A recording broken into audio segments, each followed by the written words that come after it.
दोनों हमारे साथ कनेक्ट हैं। शुक्रिया आप दोनों का इस परिचर्चा में सम्मिलित होने के लिए।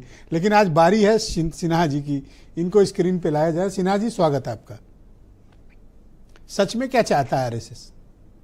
संघ राष्ट्रीय एकता चाहता है, सामाजिक समरसता चाहता है, और पंडित दीनदयाल उपाध्याय जी का जो अंत्योदय कार्यक्रम था कि समाज के अंतिम पायदान पर भी बैठा हुआ व्यक्ति समाज में समरस होकर के सबके सब बराबर बैठ सके, यह उद्देश्य है।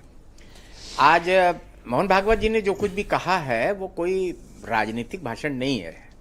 मैं उसका पृष्ठभूमि बता दूं कि इस समय पूरे भारतवर्ष में 30,000 स्थानों पे संघ शिक्षा वर्ग यानी कि ट्रेनिंग कैंप चल रहे हैं, और इसी गर्मियों में चलते हैं क्योंकि स्कूलों की छुट्टियां होती हैं इस समय। तो जहां जहां समापन हो रहे हैं, जिस जिस प्रांत में हैं मोहन भागवत जी, तो उसके समापन कार्यक्रम में जाते हैं। और चूंकि संघ के 100 वर्ष पूरे हो रहे हैं, तो 100 वर्ष की में कोई बहुत बड़ा कार्यक्रम हम नहीं कर रहे हैं। 5 प्रण लिए गए हैं, जिसमें से पहला ही प्रण है सामाजिक समरसता।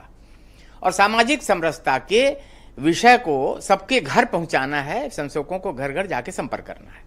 तो उनके लिए दिशा निर्देश है कि ये सामाजिक समरसता की बात हर जगह पहुंचाई जाए और कहा जाए। ये समरसता की व्याख्या करो, ये एक शब्द है या फिर एक बौद्धिक है, या समरसता का मतलब क्या है? देखिए, समरसता का मतलब मैं समझता बहुत सिंपल भाषा में। मेरा हाथ है, 5 उंगलियां एक समान नहीं है, बड़ी छोटी हैं।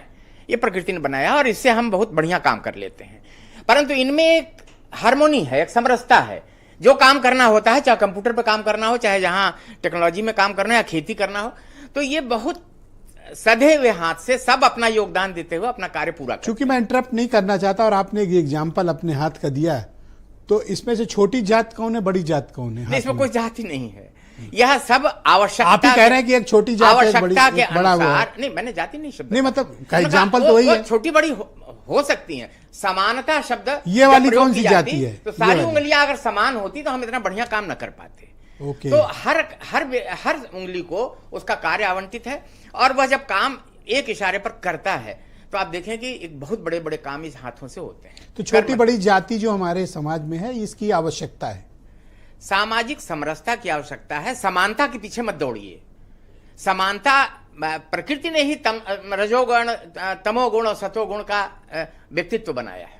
यह एक नेचर है, एक प्रकृति है। तो कोई शूद्र पैदा मतलब जन्म से हुआ है तो प्रकृति ने किया है? बिल्कुल नहीं, बिल्कुल नहीं।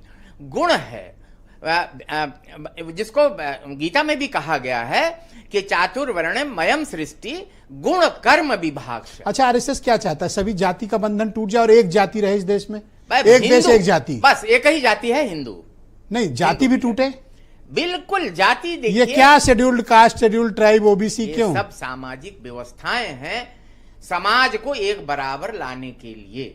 और जब समाज बराबर आएगा, जो ऊंच नीच की भावना 1100 वर्षों 1200 वर्षों की गुलामी के कारण से हमारे अंदर हीनता का भाव पैदा हो गया, हमको बांटा गया। अंग्रेजों ने सबसे पहले जाति जनगणना की थी केवल इसलिए कि बटे हिंदू समाज। पाकिस्तान का बंटवारा इसलिए किया कि आपस में ये लड़ते रहे। तो जो उनकी अच्छा, जो जाति जनगणना हुई थी वो जाति वैमनस्यता फैला गई। बिल्कुल बिल्कुल। और अभी जो होगी वो भी तो फैलाएगी। नहीं, अब जो होगी वह जो छूट गए हैं, जो नहीं मूल धारा में आ पाए हैं, केवल कुछ समुदायों का और कुछ परिवारों का लाभ हुआ। जो छूटे हुए लोग हैं वह भी अब उनका भी नहीं, ये गणना होनी चाहिए कि वो आप कह रहे हैं कि अंग्रेज अगर जाति जनगणना करता है तो जाति में बांट गया, और आप कर रहे हैं तो अच्छा कर रहे हैं। उनकी मंशा वही थी। अंग्रेजों की मंशा यह थी कि हिंदू समाज बटा रहे, डिवाइड एंड रूल, यह शब्द। अच्छा, नौकरियों में और समाज में फिर बराबर का उनको अवसर क्यों नहीं देते हैं? आरएसएस कभी इनकी नौकरियों की भी बात करता है कि दलित समाज, पिछड़ा समाज, या जो वंचित छूट गया समाज है, इनको समाज में आप इंडस्ट्री में देख लीजिए, आप कॉमर्स में देख लीजिए, आप कारपोरेट में देख लीजिए, आप सरकारी नौकरियों में देख लीजिए, यहाँ भी तो आप समरसता की बात करो। देखिए, आप वो तो पोस्टिंग्स में भी बात करो। पहली बात, वो अपने स्वयं के व्यवहार में समरसता लाता है। हमारे यहाँ किसी का भी सरनेम नहीं लिया जाता। सबको हमारा नाम अगर है तो अशोक जी ही करके पुकारेंगे, कभी और कुछ नहीं बोलेंगे। इसलिए सब पूरे मोहन भागवत जी दत्तात्रेय जी दत्तात्रेय जी। इसी प्रकार से हमारे संचालक का अगर नाम है तो वो जगबीर सिंह, तो जगबीर सिंह नहीं कहेंगे, जगबीर जी कहेंगे। तो ये होता है सामाजिक समरसता करके दिखानी पड़ती है। और ये गांधी जी ने इसकी प्रशंसा की। हमारे संग शिविर में आए थे 1936 में, तो उन्होंने कहा कि बहुत अच्छा काम कर रहे हैं। देखिए आपको आज भी गांधी जी की आड़ लेना पड़ता। नहीं, अम्बेडकर जी है, मतलब एक मैं ये मानता हूँ गांधी जी एक सर्टिफिकेट है। प्रणब मुखर्जी भी आए, देखिए सभी आए। शुक्रिया आपका सर। जब आए तब जाने की शाखा क्या है, संघ क्या है और संघ चाहता क्या है। अनिला जी से भी थोड़ा उनको